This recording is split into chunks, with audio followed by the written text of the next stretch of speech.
Greetings, humans. Zbot1496 here again. Back for more, as it were.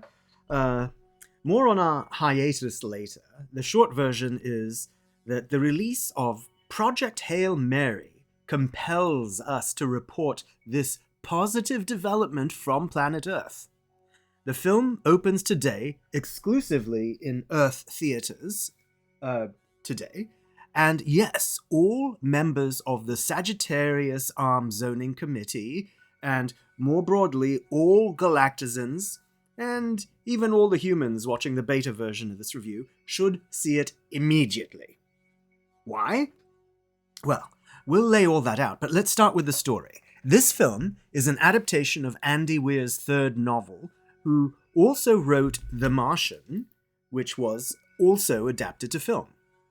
That film's heart, excitement, logical problem-solving, and jaunty delivery, all framed around a realistic story around humankind's next steps into space, are delivered intact here with Project Hail Mary, as a sort of spiritual sequel to that earlier novel and film. We ingested the novel Project Hail Mary when it came out, and immediately felt it was well suited to film as well, and assiduously avoided learning anything about the film version, since we were essentially already spoiled on everything else about the plot. Now, with all that framed up, we can confirm that the film is a faithful adaptation of the story, which is a very good thing. Alas, the marketing team for the film, desperate to get humans into the theater, give away a lot of the story in the trailer, which is sadly a commonplace practice. Since we wish to preserve the moments of the film, we will honor spoilers at the level we think the trailer and marketing should have set, which is just some shots of the movie star, him being funny, and some space stuff. Let's just, for the sake of argument, say that the plot works very well, it's got some twists to it, it does some things that are familiar to Earth science fiction literature, but are rare in this age of apocalypse and evil robots. In their storytelling. An age of evil robots in the storytelling. Instead, we get a visual tour de force, a gorgeous step into the galaxy, showcasing its beauty and the realism of what it actually feels like out here. Like Interstellar, the film deserves a giant screen for viewing, and beyond that, the film gets many details of the galaxy correct. For example, we do in fact use trackballs to navigate in space, and while Hitchhiker's Guide gets the need for towels correct, Project Hail Mary correctly identifies the importance of never stepping out the airlock without your planet's equivalent of Leatherman multi-tools. Now, with the story preserved, let's discuss the characters. Ryan Gosling, an endearingly quirky human with a penchant for space, robots, and self-deprecation, finds himself perfectly at home in the role of Ryland Grace, the protagonist of the story, and very much the sibling to Matt Damon's Mark Watney from The Martian. And we will allow it. There are too many grizzled warriors shooting evil robots in human science fiction. We need more quirky, out-of-place people solving their problems logically. If they're essentially cloned off another biological, maybe that's what it takes to grow that culture. Grace is very identifiable in most ways. Other than being a PhD in molecular biology, and the actor being considered one of the sexiest men on Earth by their magazines, which are bound sheets of wood pulp printed with biological stimulation codes that make you feel inadequate. But his character works because, unlike Mark Watney, who is alone through most of his challenge, the story structure here allows him to have Ryan Gosling's character, allows him to have two key foils to work with. The first is Ava Stratt, played with delight by Sandra Hüller, who wields incredible power and influence with pitch-perfect, amused, dry delivery.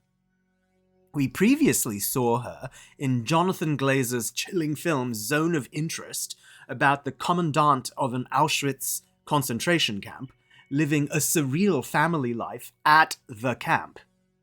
Hüller played his wife, and she really scared us. So we were instantly on alert when she showed up here. However, she shows such incredible range and depth here that we believe her. We believe in her, even under the most contradictory circumstances. The other foil is a pilot, Rocky, played by James Ortiz, a Broadway actor who we hadn't seen before. He offers a different yet compatible emotional intelligence in the story, who, like Grace, works as a remarkable stand-in for others in the audience.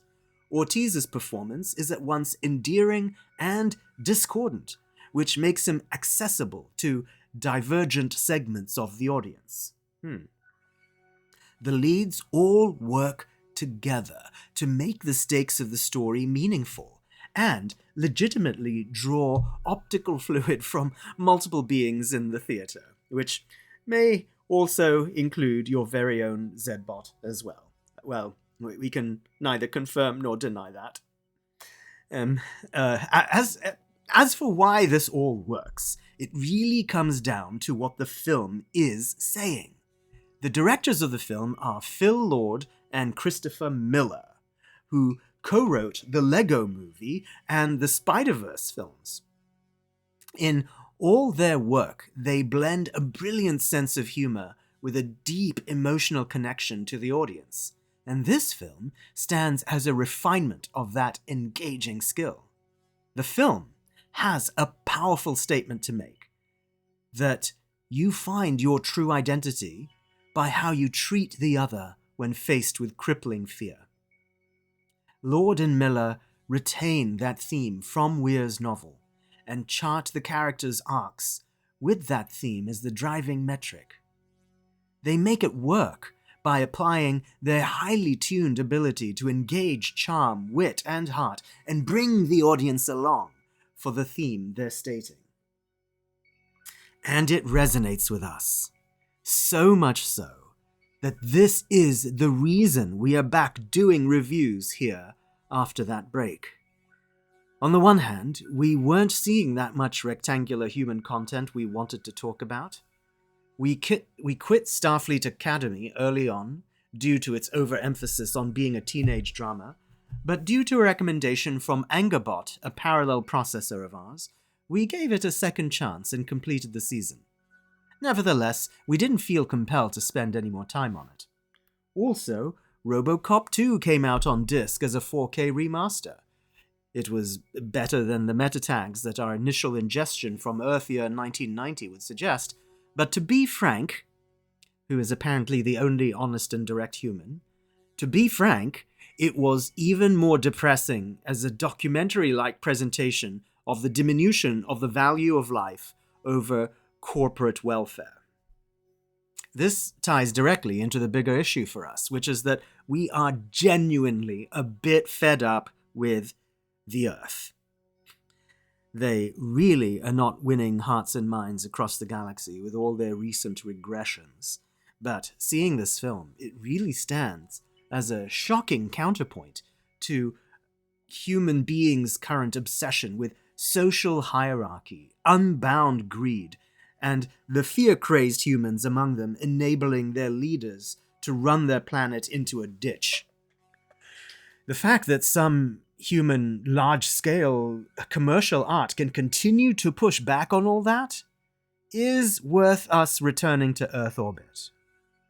Now, we're not making any promises, and we may spread out the cadence a bit, but this film has earned humanity an extension from Zbot 1496, and we'll keep an optical sensor on human movies for the time being.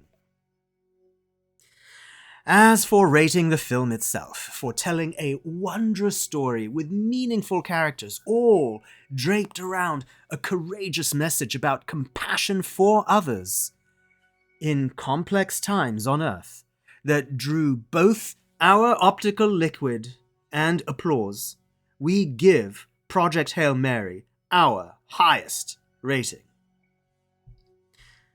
And so concludes this human version of our review. If you have feedback on it, please write in your own comments so that we can upload the galactic version to Zoggplex. You can expect more discussions and reviews of theatrical movies, streaming shows, and 4K home video releases on a more periodic basis, as we continue to engage with your human rectangular entertainment. So, don't forget to like and subscribe, and if you can, please comment so that we can continue to have the human voice reflected in the cosmos.